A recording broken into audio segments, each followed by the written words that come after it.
And you are live, and we are live. We are live from Shenanigans, where Brock Bowers just had one hell of a touchdown catch my God. to put us in 10-point difference here.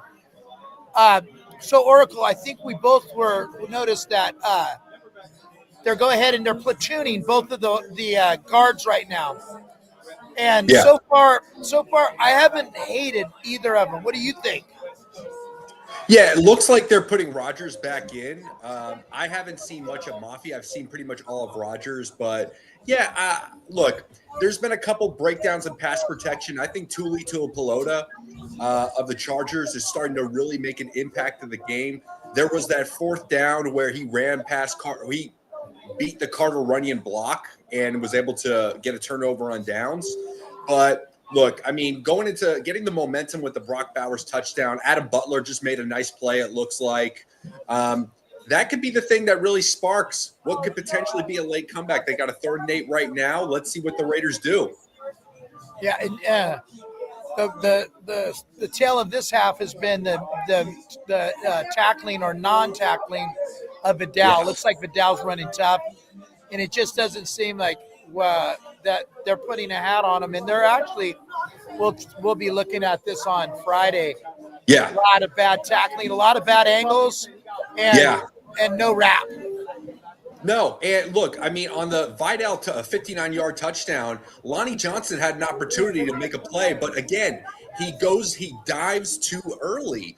And instead, he's got to understand that he needs to force the ball carrier back to the rest of the defenders of the Raiders. And instead, he tries to make it be a hero. He completely misses, and then you have the big, long touchdown. And on that play, too, Jeremy Chin got blocked by Trey Harris, a receiver. That caused Jamal Adams to fall down, too. So, look, really not a good – I mean, Max Crosby's doing his thing, as he usually does. But a couple other guys, Jeremy Chin got beat by Ladd McConkey on the touchdown. I don't know why Jeremy Chin would be covering McConkey in that situation.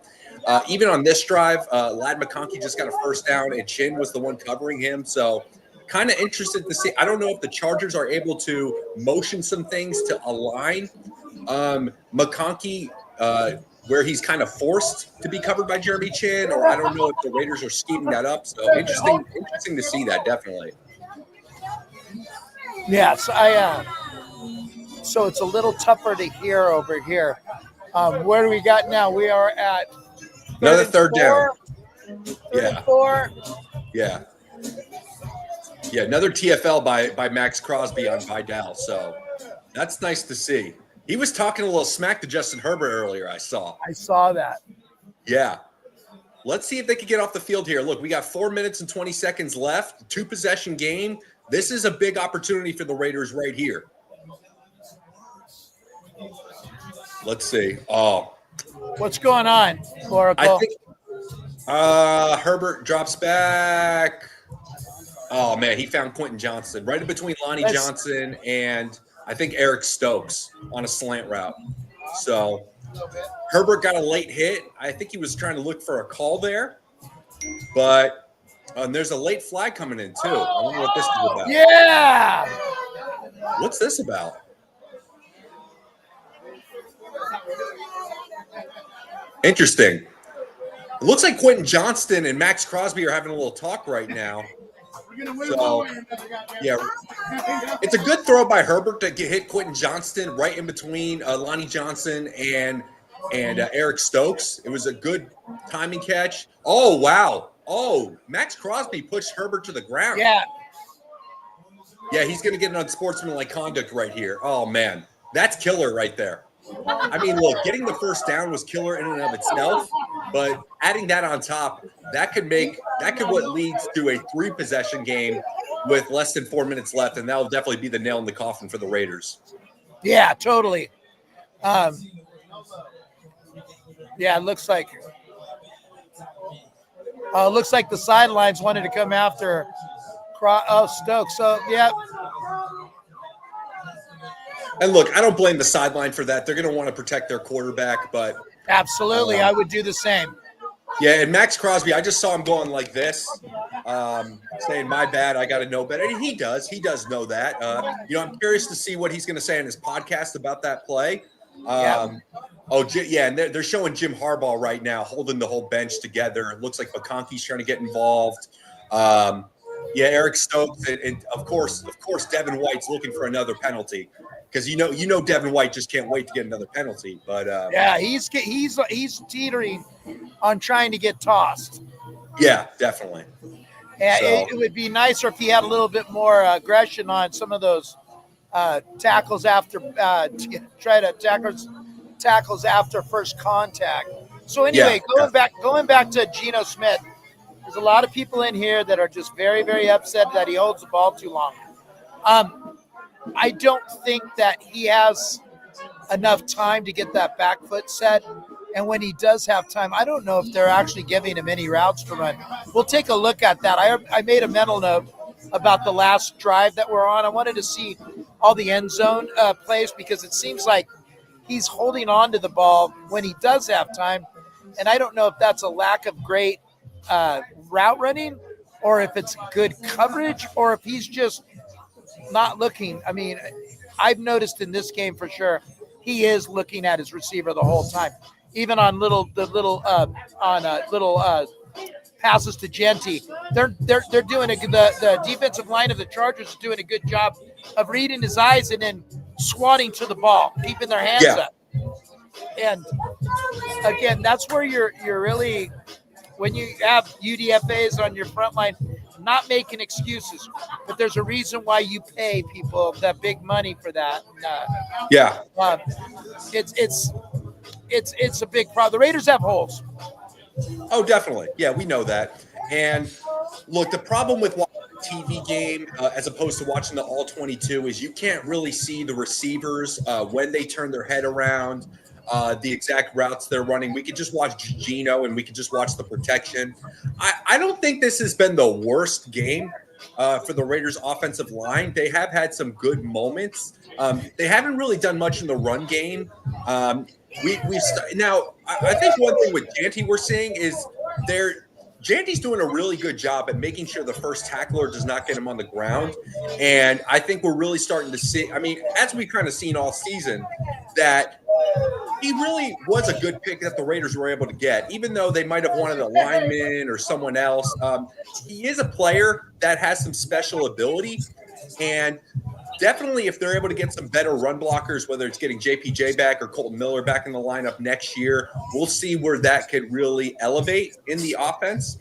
But besides that, I do think Geno, the thing that really I was able to see earlier was on the interception he threw where Dante Jackson made that great play and Tony Jefferson made the pick. He was locked on to Thornton that entire time. And Janty was open on the check down on that play.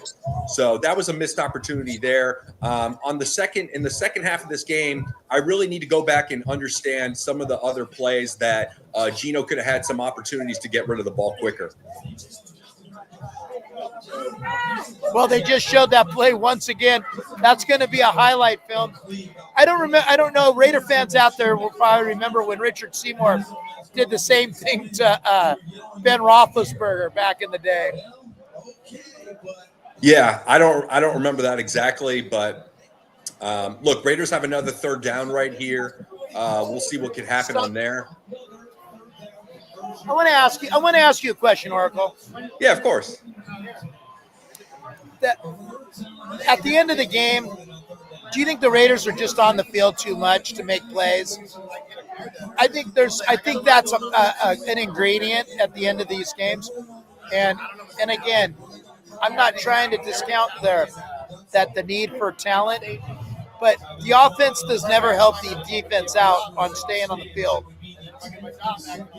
No, I agree with you. Look, I think one of the, with the rule changes being so heavily offensive, I think it's really hard to have an elite defense. I think the last elite defense that we really saw in the NFL was the 2015 Broncos. And 2 years before that, it was the Seahawks that won the Super Bowl. But I think with the rules leaning so heavily offensive, and the other thing is that a lot of these quarterbacks coming into the NFL, they're very well trained. They're very smart people. They know offensive football. A lot of these 7-on-7 camps, and combine that with the rule changes being so heavily offensive, I think it's very hard to have these elite defenses. So the number one thing you got to do is make sure you're playing less defense and make sure they're not on the field as much. So I think that's really the key to playing good defense is playing less defense. I agree. All the time, the whole game, it seemed like the Raiders kept it close, but at the end of the day, I think that when you're even with the Chargers having a kind of a makeshift line, they stuck to running the ball. Their runners ran hard. Yeah. And I think that they have a better scheme on defense at this point than the Raiders do. It just seems like right now the Raiders are out of fumes.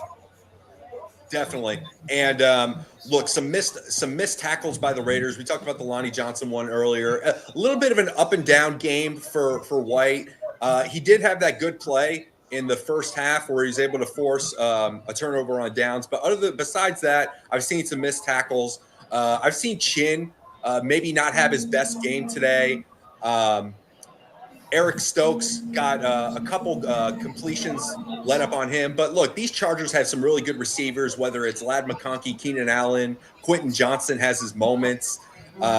It's going to be a tough game in pass coverage for these Raiders. And of course, even with Justin Herbert being limited to just the shotgun, he's able to make some play. He's able to pick apart this defense, especially in zone.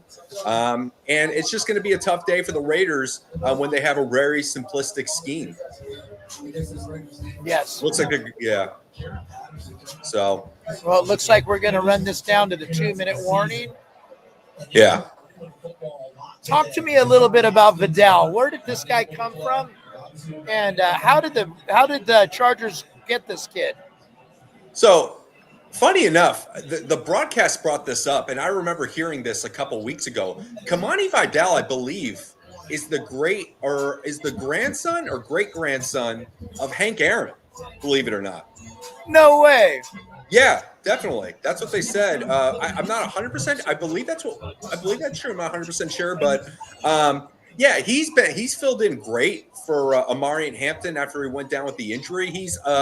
He was, I believe, a 6th-round pick out of Troy, small school in Alabama, same school that DeMarcus Ware went to. So, yeah, I mean, he's done a pretty good job for the Chargers, even though they wanted Amari Hampton to be that big-time back, sort of like how Ashton Janty has been for the Raiders. Vidal's done a pretty good job filling in, and this isn't – now, the Chargers have kind of a makeshift offensive line, too. I mean, what they were on paper supposed to have one of the better offensive lines going into the season with Rashawn Slater and Joe Alt. But unfortunately, with them being out, they've had to have Trey Pipkins at right tackle. They've had Trevor Penning at left tackle. They acquired him from the Saints. That hasn't worked out. So they have Jamari Sawyer in there, and they have Becton at right guard. I can't even remember the other guys they have at center and left guard. So their offensive line is not some dominant unit as well, but they're finding a way to make it work. And I think you got to give a lot of credit to Greg Roman with that. Wow. Well, let me tell you about my day here. Yeah. Let's talk about a happy day. Yes. These guys here, if you're ever able to come to the Blackhole party in Sacramento, these guys know their stuff. I have someone coming on Tuesday from the Blackhole party here. Oh, nice. And this guy's been a schoolyard, back for the schoolyard fans. Steven Chavez is a class act. Nice. This guy commands a lot of respect around here. Nice. The servers here were amazing. And I had the tri-tip sandwich. And you know me and you know my family. We know food. Yeah. And this was some of the best food that I've ever had in a pub atmosphere. It's crazy. It's just really, really cool. They had one hell of a raffle. They gave away a Rocket Ismail jersey. Wow. And they gave away Clem Daniels. Hey, guys, if you are an old school Raider fan, you'll know who Clem Daniels is. And number 36, he was a guy right before Marv Hubbard. And Charlie Smith, big bruising type of 3.4, 3.5 yards per average, 900 yards at a 14-game season. Always was pretty special. Okay, here we go. Can the Raiders keep it under 24 or 24? And no, they cannot. And that's going to be, well, so here's what they can do now.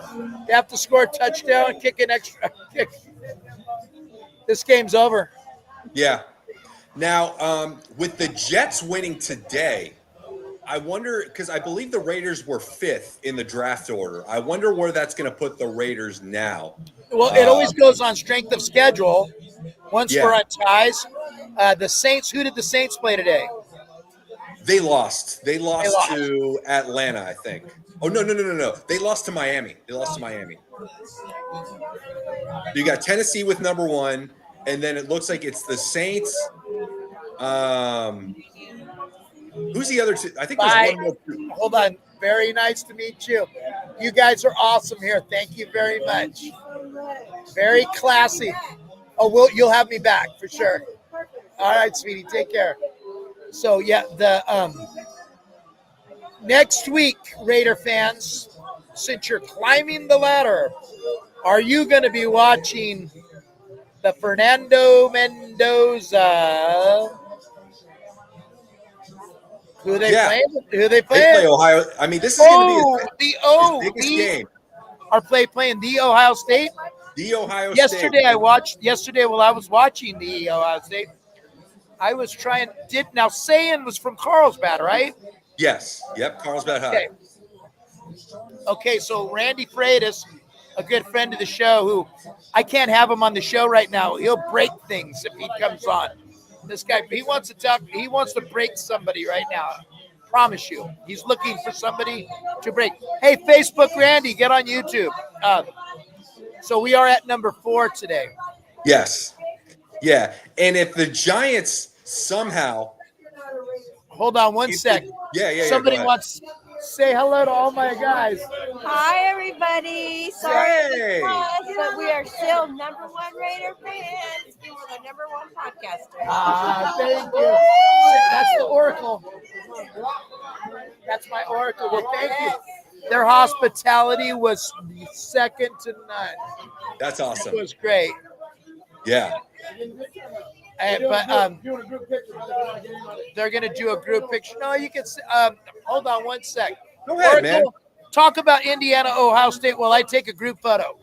Yeah, definitely. So, look, I mean, this is going to be a big game for Fernando Mendoza. His biggest test this year has been against Oregon, where he, not his best game, but he was able to get the job done. Now he's going to face 2 other draft prospects that the Raiders are going to have to look at, Arvell Reese and Caleb Downs. So this is going to be, if you're a Raider fan, you definitely got to be locked into the Big Ten championship game going on next Saturday to watch those 3 guys right there. Caleb Downs, Arvell Reese, and Fernando Mendoza. Now, the Raiders are now 4th in the draft order. We got Tennessee number 1. We got the Saints at number 2. And we got the Giants at number 3. Now, if the Giants are somehow able to beat New England tomorrow, the Raiders could move up to number 3, and that would push the Giants down. So that's definitely going to be interesting to look at tomorrow. I'd be shocked to see if the Giants actually beat New England.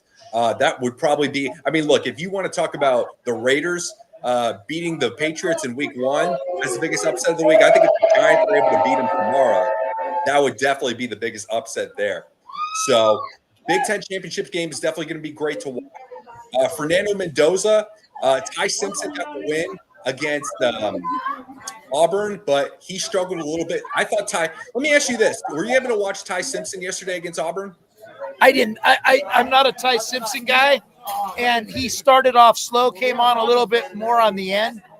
But I'm not – I don't care for Ty Simpson. He's not – he wouldn't even be one of the better quarterbacks from last year. I'm sorry. What do you think of Ty Simpson? Yeah, I'm kind of with you. If I were to compare him to Cam Ward, I would probably have Cam Ward as having a little more. Even though Cam Ward struggled this year, being in the worst team in the NFL, I would still like the upside that I would see from Ward. A lot of people are going to like Ty Simpson because he's a coach's son. He's very coachable and all that stuff. Well, But he's I a don't know. coach's son. Yeah, I think his dad coaches at Western Kentucky, if I believe. Okay, man, take care.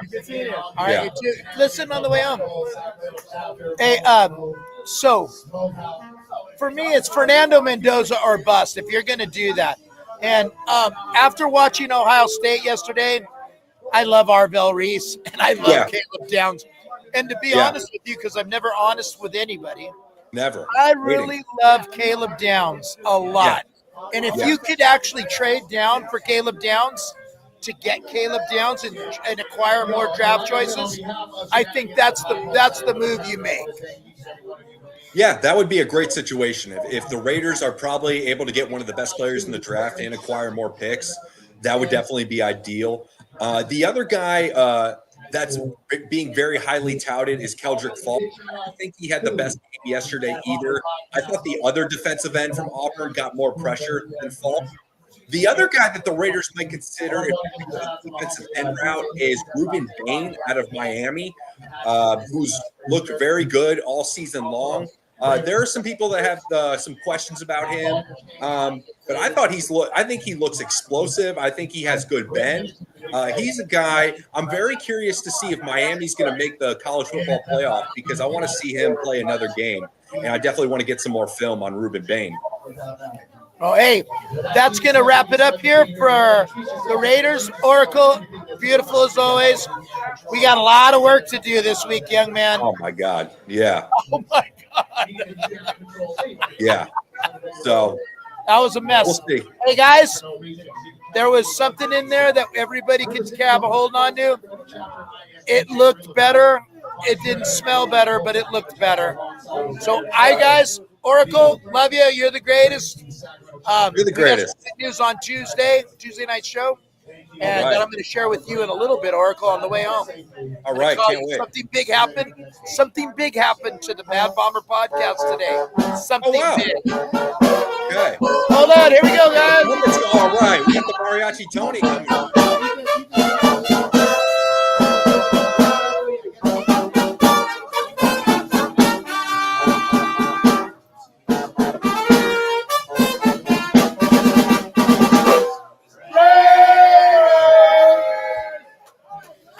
That's awesome. Oracle, I will call you on the way home. We have something huge to announce on Monday or Tuesday. Right. We will talk to you later. Good night now. Good night. Now it's Ciani to the left. Biletnikoff to the right against Marsalis. Back is Lamonica. Throws for Biletnikoff. Touchdown Raiders! Biletnikoff is having words right now with Marsalis. Fred caught that ball after quite a physical battle with Marsalis in the right corner of the end zone. He went on out of the end zone, and then instead of slamming the ball into the turf, he ran back in about 10 yards to where Marsalis was and defiantly slammed it in the turf in front of Marsalis. The two tight ends are lined up as tight ends. Back goes Darrell to pass. He's looking for Smith, but instead goes down the middle. Chester, touchdown Raiders! Holy Toledo, what a great ball! 19 yards and a Raider touchdown to make it 22-3. Chester had gotten free at the 5 and was all alone in the end zone 2 yards in. The Chargers now have a brilliant opportunity to put this game away. Here's Williams to the left, Garrison to the right, flanks right, Charlie Smith out to the left as a wingback, leaves only one back to block, that's Hubbard. Lamonica back, gets fine blocking, now he throws down the middle, Branch at the 20. Branch at the 18, tripped up, keeps going, reverses to the 15, he's at the 10, he dances down to the 9-yard line. First and goal to go Raiders. 1 minute and 30 seconds left to go, and hang on to your hats. Branch is still in. He goes to the right, slotted inside Biletnikoff. 5 defensive backs in there. Lamonica gives to Smith, sending him to the left. He's got Upshaw in front. He's at the 5. He's at the 2. It's a touchdown Raiders! Charlie Smith from 9.5 yards out. Oakland has gone in. Clarence Davis is in for Charlie Smith. He's a deep threat on pass reception. Back goes Stabler to pass, steps away from the rush. He's going to run up the left side. 30, 25, 20, 15, 10, 5, touchdown! Touchdown, Oakland Raiders! I'm sorry I've lost my voice. Kenny Stabler goes all the way.